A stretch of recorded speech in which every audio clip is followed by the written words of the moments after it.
कश्यप ऋषि की दो पत्नियां दिति अदिति। दिति से देव उत्पन्न हुए, अदिति से देव और दिति से दैत्य।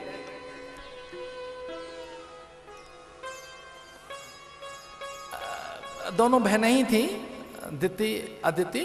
अदिति बड़ी थी, लेकिन दिति स्वभाव से कठोर थी, कर्कश थी, अपने हित की बात करती थी, कभी उनमें स्वार्थ अधिक हो जाता, और उसी कारण हिरण्याकश्यप हिरण्याक्ष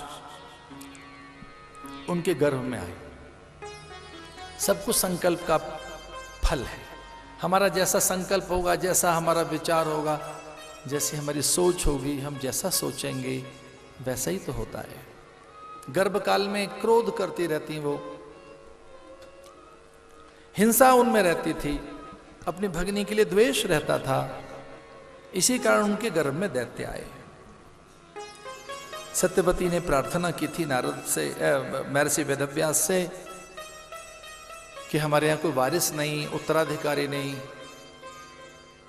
यौवन में ही मेरे दोनों पुत्र मर गए हैं। विचित्र वीर्य, चित्रांगद, हमारे को संतान नहीं। मैं नियोग के लिए तुझे आदेशित करती हूं, संतान उत्पत्ति के लिए मैं मां तुझे आदेश देती हूं, जा हमें संतान दे।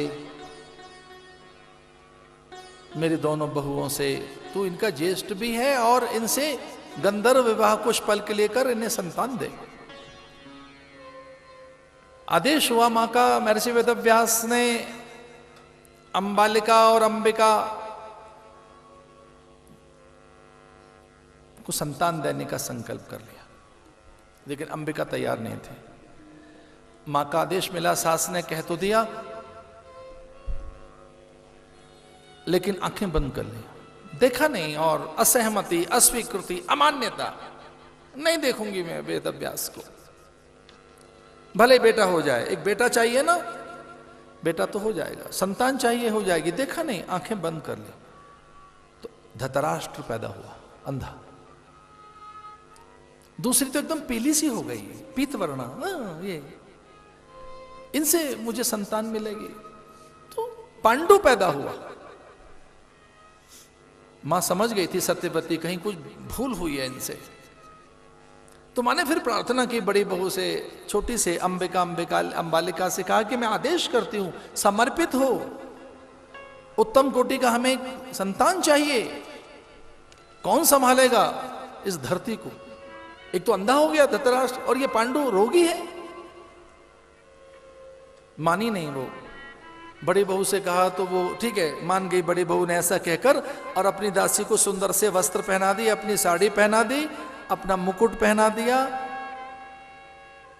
और खुद दासी वाले कपड़े पहनकर उसके साथ चल पड़ी।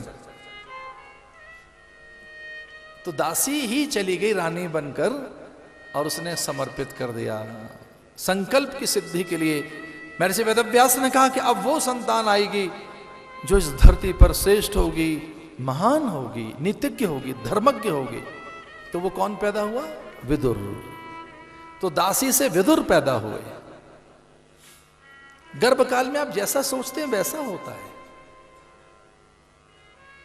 तो संध्या काल में भगवान शिव के आगमन के समय दिति ने काम को चेष्टा की और संतानोत्पत्ति के लिए आग्रह किया। कश्यप ने अनमने मन से अनिच्छा प्रकट की, एक हल्का सा उनमें क्रोध भी आ गया, और क्रोध के काल में महर्षि कश्यप ने और दिति ने, दिति को भी क्रोध आ गया। तो दोनों बहुत ही आवेश में, क्रोध के काल में, अनिच्छा अनादर के काल में उन्होंने संतान उत्पत्ति का संकल्प किया। तो ये दैत्य पैदा हुए, हिरण्याकश्यप और हिरण्याक्ष। तो वो आत्माएं भटक रही थी। तो ये एक का तो वराह बनकर भगवान ने वध किया, दूसरे का नरसिंह बनकर भगवान ने प्रहलाद की रक्षा की। बड़ी लंबी लंबी कथाएं हैं, उनका विस्तार करो तो बड़ा कठिन सा लगता है।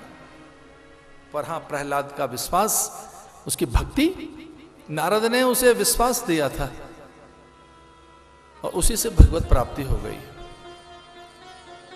मैं आपसे एक प्रार्थना कर रहा था अपनी सब चीजें भले ही संभाल कर मत रखना, भक्ति की, मंत्र, साधन, माला, झोली, दंड, कमंडलू, तो फिर क्या संभाल के रखें? तो अपनी पूजा पाठ की चीजें भले ही इतनी संभाल कर मत रखना, पर एक चीज संभाल कर रखना, और उसका नाम है विश्वास। अपने फेथ को संभाल के रखना, फेथ को संभाल के रखिए, कीप सेफ, संभाल कर रखिए। एक बहुत छोटा सा बालक मुझसे कह रहा था कि भगवान कहां रहते हैं। अब बहुत उसने आदर से मुझसे पूछा था। अच्छा, उसको पीछे से किसी ने फीडबैक दिया था, उसके माता पिता ने कहा कि जरा पूछना भगवान कहाँ रहते हैं, महाराज से पूछो। तो छोटा सा बालक मेरे पास आकर बैठ गया गोद में और बोला, महाराज जी भगवान कहाँ रहते हैं? तो मैंने कहा तू पूछ रहा है, तेरे मम्मी डैडी? बालक बड़ा निर्दोष बोले, मेरे माता पिता ने ही कहा है पूछो भगवान कहाँ रहते हैं।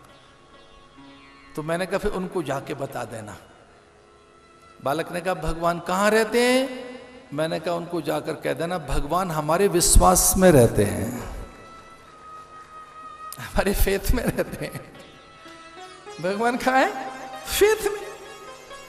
अब मेरा फेथ है तो ये मुझे पानी भी अमृत लगता है, मेरा फेथ है इसलिए मुझे भगवान दिखाई देता है।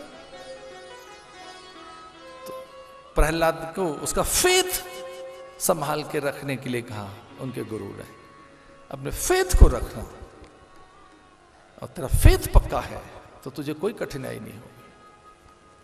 विश्वास को संभाल के रखना। राम एक तापस तारी, नाम कोटि खल कुमति सुधारी। राम एक तापस्य तेयतारी, नाम कोटि खल कुमति सुधारी। नाम में तो ऐसी ताकत है, इसलिए जप किया करो।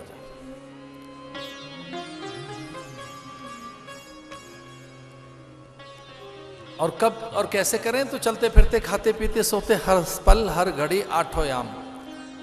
तो कोई एक बार हमसे कह रहे थे कि महाराज ऐसे बिना ध्यान के भी कर लें, चलते फिरते भी कर लें, इसका भी कोई लाभ है क्या?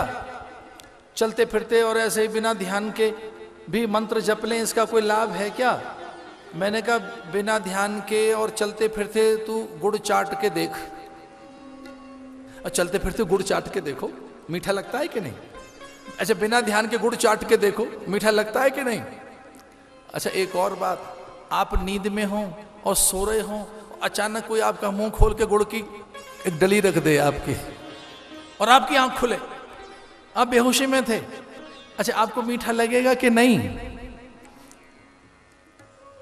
तो तुलसी बाबा लिखते हैं, भाई को भाई अनक आलस हो, भाई को भाई अनक आलस हो, भाई को भाई अनक आलस हो, भाई को भाई अनक आलस हो, नाम जपत मंगल दिस दस हो, नाम जपत मंगल दिस दस हो।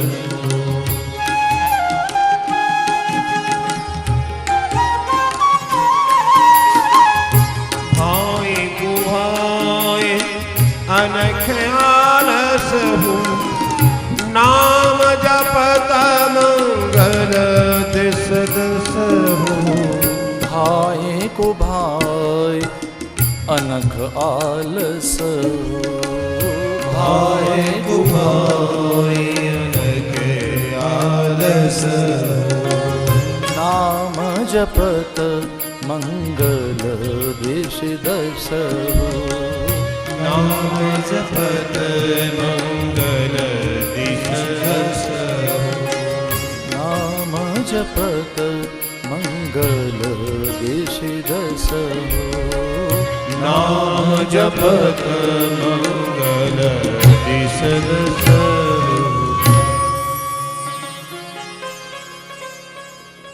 मैटत कठिन क्वंक भाल के।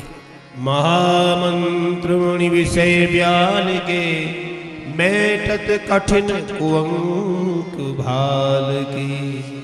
क्वंक भाल का अर्थ है कुछ उल्टा सीधा भी कपाल पे लिखा हुआ है। आपकी भाग्य की रेखाएं आड़ी तिरछी हैं। अगर आपकी भाग्य रेखा आड़ी तिरछी है तो सीधी हो जाएगी। मैटत क्वंक, तो ये जो अलग अलग तरीके की जो गणना है, माथे पर उल्टा सीधा जो कुछ छपा हुआ है, हाथों में छपा हुआ है, भीतर में छुपा हुआ है, ऑल विल बी क्लियर, एकदम साफ। जो माथे पे लिखा है, हाथों में छपा है, भीतर में जो छुपा है, मंत्र से ठीक होता है।